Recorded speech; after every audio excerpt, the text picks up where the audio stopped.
Hello, everyone, and welcome to the show. This will be the last episode for the week, so we'll go ahead and get started. The topic for today is Donald Trump's press gaggle outside of Air Force One yesterday. The reason I decided to cover this segment is because it covers a lot of the things that have been happening in the news lately. So without further ado, we'll go ahead and get started.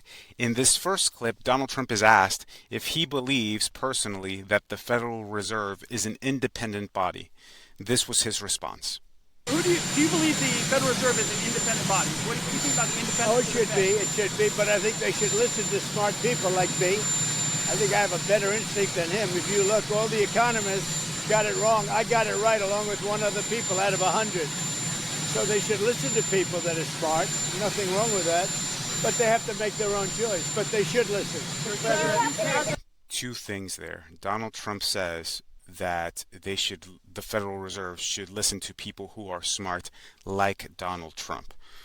Who is Donald Trump to believe that his instincts and himself are smarter than the data and expertise from the Federal Reserve? I'll just leave it at that, because Donald Trump is obviously not as intelligent and doesn't have the information and experience needed to make monetary policy decisions. And he shouldn't, because he's the president of the United States, and the Federal Reserve is the body that makes those decisions because they are an independent body. The second thing I want to point out about what he said was, what is he talking about when he says he got it right and economists got it wrong? What the hell is Donald Trump talking about? A lot of times it's hard to see what it is that this guy's talking about. He'll just say a statement that sounds okay. It sounds like words are coming out of his mouth, but you can't translate it. You don't know what he's talking about. What is it that he got right and that the economists at the Federal Reserve got wrong? In this next clip, Donald Trump shows us he still knows nothing about the way in which tariff works. Let's see that. They paid nothing for years. Now they're paying 15%. And some things can pay more, like chips could pay more. Pharmaceuticals could pay more. You know, there's a bigger margin. With a car, you have to make 15% before you make a profit. Pretty tough. So we had a good deal. Don't forget, European Union is paying our country because of tariffs $950 billion. Think of that. We're talking about a year. $950 billion. Japan is paying us $650 billion. These are countries that paid us nothing until I came along. And China's paying us a tremendous tariff. You know what the tariff is, right? You know what the tariff they're paying us? Yeah. What? Yes. So it's 30% for the fentanyl as well as whatever for the 301. 20% for the fentanyl. But 20%. the overall is about 55%. Okay? That's as opposed to nothing. Would you say that's a difference? Donald Trump still cannot get it through his head that China is not paying the tariff. It is American companies and down the line American consumers who are paying the tariffs. Tariffs work in the following way. It's a tax on importers, not a tax on the foreign country importing the goods. He still cannot get it through his head. It's either he doesn't know or he knows and he's lying to you about that. Next clip. Donald Trump says that he believes the meeting with Putin accomplished a lot. This was the meeting last month in Alaska. Let's listen to that. A month since your meeting with Vladimir Putin in Alaska.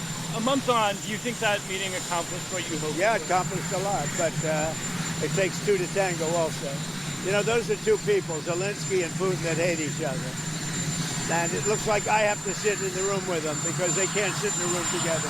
There's great hatred there. But no, that meeting accomplished a lot.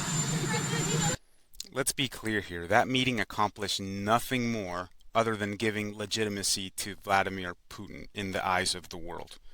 And let's not forget that since that meeting occurred, Russia has actually been escalating their war effort culminating in Russian drones entering Polish airspace only a few weeks ago, which is a huge escalation. It's a red line that is crossed that's getting us closer to a NATO-Russian conflict, which would inevitably involve us.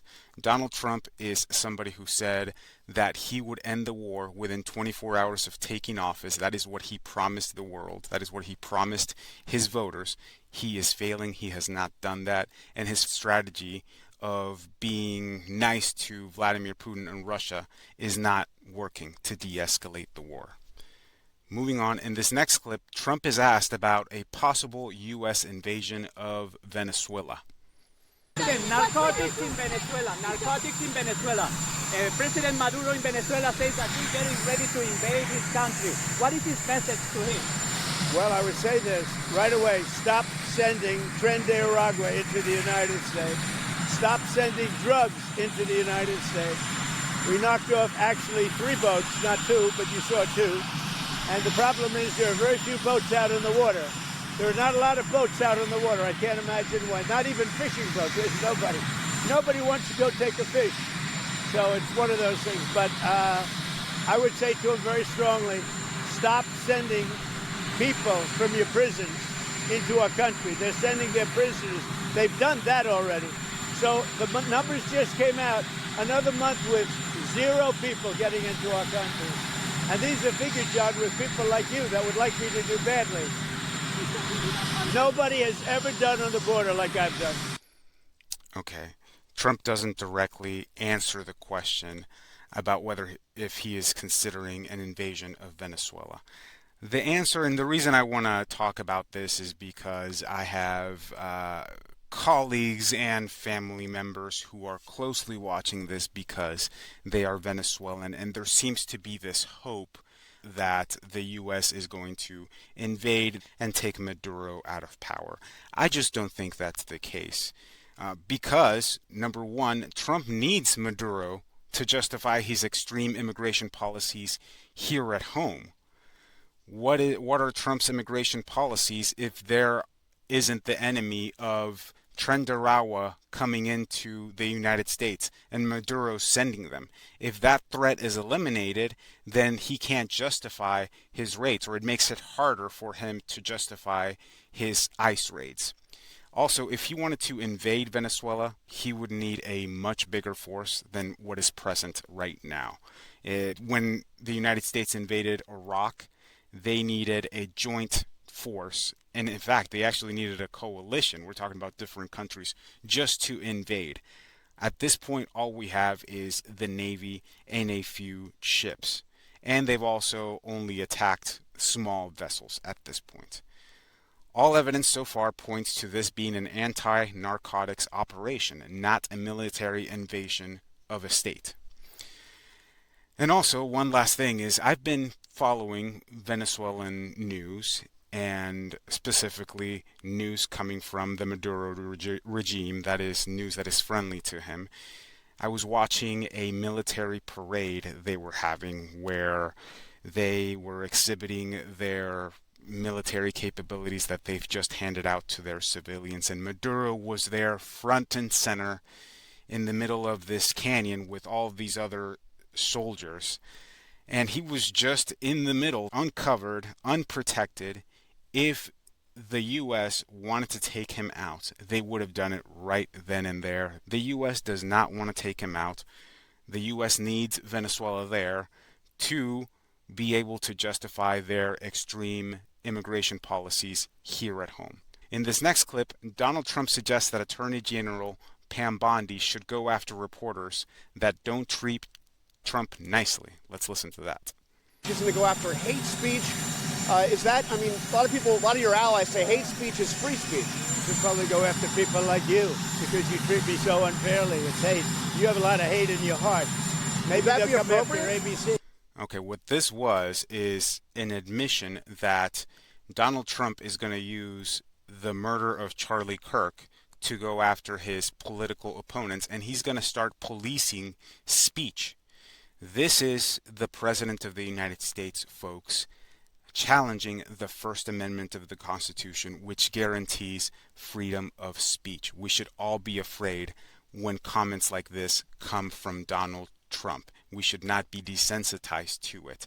This is big, what he just said. We should not forget it, and we should resist him in every way to make sure that freedom of expression is maintained within this country. In this next clip, Donald Trump tells another one of his "sir" stories. I've talked about this before. I believe that when Donald Trump tells a "sir" story, it is an inaccurate story at best. Most of the times, it's an outright lie. So let's go ahead and listen to his latest "sir" story. DC is safe. Now we're going to Memphis, where it's pretty rough, to put it mildly. And then we're going to have to go. A friend of mine who is a big railroader, he stops in all the cities. He knows every city. He said, "Sir, you have to save Chicago." So I'm going to go to Chicago early against Pritzker. Pritzker's nothing. If Pritzker is smart, he'd say, "Please come in." So last week, over the last week and a half, 11 people in Chicago were killed, murdered, and 38 were shot. And then Pritzker, and by the way, this is going on constantly. If they lose less than 6 or 7 people a week with murder, they're doing a great job in their opinion. Chicago is a death trap, and I'm going to make it just like I did with D.C., just like I'll do with Memphis. Now, remember this. So a man comes into my office, one of the biggest businessmen. I'll tell you, he runs Union Pacific. Is that big? Biggest railroad in the world, I guess. And he started off as a railroader. He was running a railroad, a little caboose. He was in a caboose. Now he runs the whole damn thing. 45 years ago, he started off in a caboose. I don't know what that's all about. And he became the top, so that's a good place to start. But he came in, he knows the country intimately. He's looking to do a merger by another railroad, the one that where it had the little problem in East Palestine, right? And they want to buy that railroad, as you know. It's pretty public. But I sat with him and I talked. I said, "So you know every city?" "Yes, sir. I go into every city, and I have for 45 years." Yeah. I said, "Where would you go next?" He said, "St. Louis is in big trouble." He said, "But Chicago is a great city. You can save Chicago, sir. Don't let Chicago die." This is the guy telling me with great knowledge and trust. He said, "Don't let Chicago die, sir. It's dying. Don't let it die. I'm going to Chicago next." The UAE, Mr. President. Number one, at this point, there's no evidence that this conversation happened the way in which Donald Trump describes. Number two, let's say it did happen the same way that Donald Trump described. Is he going to use the input of a CEO, solely his input, to justify his extreme policies regarding the National Guard? That doesn't seem to be a good way to make decisions. So whichever way you look at it, this is not good. You can't make your decisions based on what one CEO told you and not what your federal resources are telling you. Moving on. In this next clip, Donald Trump is again given the chance to be a uniter and not a divider. He again failed. So let's go ahead and listen to that. When it comes to the governor of Utah, what do you make of his overall message of nonviolence? Well, I agree with it. I agree 100%. But most of the violence is on the left. Social media. One, most of the violence is not on the left. It actually happens to be on the right. Statistics confirm this. The Cato Institute came out with a report last week that confirms that, excluding the 9/11 terror attack, most of the recent politically motivated attacks have been committed by those on the right wing. Additionally, Tyler Robinson didn't come from your typical liberal family. He came from a Mormon family in Utah with both parents that are registered Republicans, and they were all gun enthusiasts. And number two, a president has to be a uniter, not a divider, and cool the temperature down on these types of issues. That is what traditionally presidents of the United States have done. That is one of their core job duties, and Trump is failing at that when he says that only the left are responsible for these types of attack. It's not true, and it's not helping to unite the country. Okay, in this last clip, Donald Trump forcefully tells Europe to stop buying Russian oil. Will you apply more pressure to EU and NATO countries not to purchase Russian oil? I do, but here's the problem. You know the problem. They're purchasing Russian oil. I don't want them purchasing Russian oil, and they've got to stop immediately. It's not fair to us. They're purchasing Russian oil, and we have to, do things. Now, the nice part, it doesn't cost us anything anymore. You know that. Yeah. They are buying everything from us, unlike Biden, who gave. Now, there is a case to be made on his claim that Europe should stop buying Russian oil. However, my issue with this response is that he delivers it forcefully to the European members, but he doesn't deliver such a forceful statement to Russia and tell Putin to stop his illegal invasion of Ukraine. Those are all the clips for today. I will see everyone next week. Thanks for joining us.